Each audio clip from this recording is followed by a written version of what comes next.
Ya pulang. Buang sampahnya dulu yuk. Ya kita buang di sini yuk.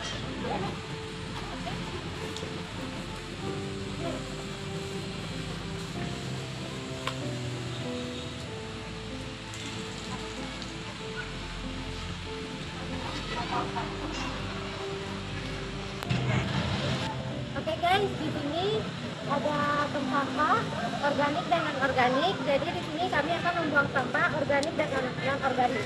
Di sini sampah non organik itu contohnya seperti kulit buah-buahan, sayuran, dan sampah non organik itu bisa cepat membusuk.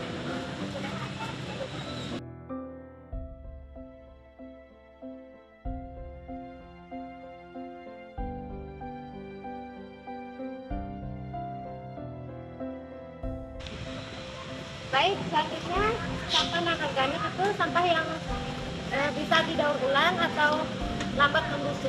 Contohnya seperti kantong plastik, botol plastik, dan lain-lain.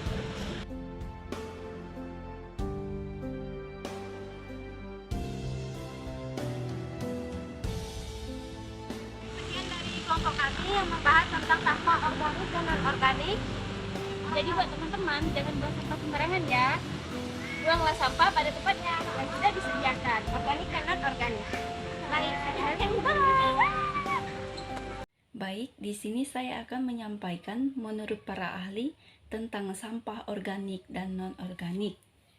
Menurut Prasetyo 2008, sampah domestik ini terdiri dari sampah organik dan sampah non-organik. Sampah organik berasal dari makhluk hidup yang dapat terdegradasi. Sedangkan sampah non-organik yang tidak dapat terdegradasi, misalnya plastik, kaleng dan kaca, dan lain-lain. Selain sampah organik dan sampah non-organik, terdapat juga sampah berbahaya. Contohnya, jarum suntik, baterai, dan lain-lain. Kesimpulan, sampah domestik terdiri dari sampah organik dan sampah non-organik, sehingga sampah ini harus dipisahkan di tempat yang telah dikhususkan tempat sampahnya, yaitu sampah organik dan non-organik.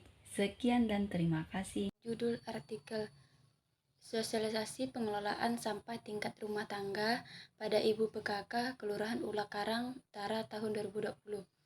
Pertama, menurut Kamus Lingkungan tahun 1994, sampah adalah bahan yang tidak mempunyai nilai atau tidak berharga untuk digunakan secara biasa atau khusus dalam produksi atau pemakaian barang rusak, cacat selama manufaktur atau materi yang berlebihan atau buangan. Kemudian yang kedua, menurut Dr. Tanjung MSc, sampah adalah sesuatu yang tidak berguna lagi, dibuang oleh pemiliknya atau pemakai pemula. Kemudian yang ketiga, menurut Radya Astuti 1996, sampah adalah sumber daya yang tidak siap pakai. Jadi, berdasarkan menurut para ahli di atas, dapat disimpulkan sampah adalah barang atau bahan yang sudah rusak atau sudah tidak digunakan lagi dan dibuang oleh pemiliknya.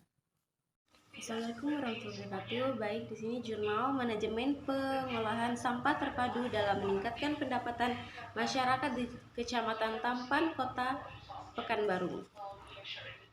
Menurut Azwar 1990 dalam Anonim 2012 mengatakan yang dimaksud dengan sampah adalah sebagian dari sesuatu yang tidak dipakai, tidak disenangi atau yang harus dibuang. Sedangkan menurut Perda Kota Pekanbaru nomor 4 tahun 2000, sampah adalah segala barang atau benda atau yang telah berubah baik warna atau bentuk ukuran akibat karena dipakai atau dimanfaatkan, atau segala benda bahan yang tidak dipergunakan dalam digunakan dan dipelihara secara patut. Sedangkan menurut Kodoatier 2005, sampah adalah limbah atau buangan yang bersifat padat, setengah padat, yang merupakan sampingan dari kegiatan perkotoran atau siklus kehidupan manusia, hewan, dan tumbuh-tumbuhan. Dari kesimpulannya, sampah adalah sesuatu yang tidak dipakai atau yang harus dibuang. Sampah itu adalah benda yang telah berubah atau baik warna ataupun bentuk ukuran yang tidak dapat dipergunakan dan dipelihara secara patut. Sampah juga bentuk limbah atau buangan yang bersifat padat atau setengah padat. Baik, sekian, terima kasih. Jadi kesimpulan dari artikel tentang kajian pengelolaan sampah kampus jurusan Arsitektur Fakultas Teknik Universitas Diponegoro. Menurut Dirjen Cipta Karya tahun 1992, sampah diklasifikasikan sebagai berikut: A. Sampah basah, B. Sampah kering, C. Sampah lembut, dan D. Sampah berbahaya.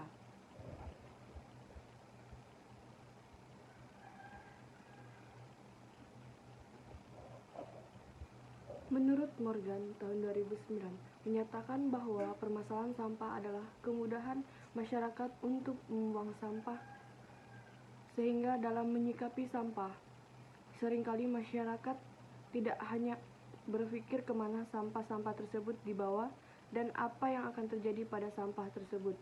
Ini akan mendorong masyarakat untuk terus memproduksi lebih banyak sampah, sehingga untuk mengurangi jumlah sampah, orang harus dibuat berpikir mengenai jumlah sampah yang dihasilkan dan akibat-akibat yang ditimbulkan.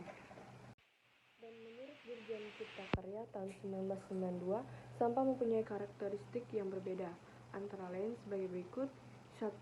Komposisi sampah, 2. Kepadatan sampah, dan 3. Kadar air sampah. Wabarakatuh. Di sini artikel yang saya ambil, perubahan pola pikir masyarakat tentang sampah. Menurut definisi World Health Organization, sampah adalah suatu yang tidak digunakan, tidak dipakai, tidak disenangi, atau sesuatu yang dibuang yang berasal dari kegiatan manusia dan terjadi dengan sendirinya. Chandra 2006. Suwanto mengungkapkan bahwa pemahaman tentang sampah organik maupun sampah anorganik sangat penting untuk diketahui karena proses pemilihan sampah dapat meningkatkan nilai guna sampah dan juga dapat mengurangi produk sampah di lingkungan. Menurut SKSNI tahun 1990, sampah adalah limbah yang bersifat padat yang terdiri dari zat organik dan zat anorganik yang dianggap tidak berguna lagi dan harus dikelola agar tidak membahayakan dan melindungi investasi pembangunan. Dan di sini kesimpulan yang saya ambil bahwa sampah adalah benda atau limbah yang tidak digunakan, tidak dipakai, tidak disenangi, atau dibuang oleh manusia. Sampah berasal dari kegiatan manusia dan tidak terjadi secara alami. Pemilihan sampah dari sumbernya memiliki manfaat yang signifikan seperti peningkatan nilai guna sampah di masyarakat dan mengurangi jumlah produk sampah yang ada di lingkungan. Sekian dari saya, terima kasih.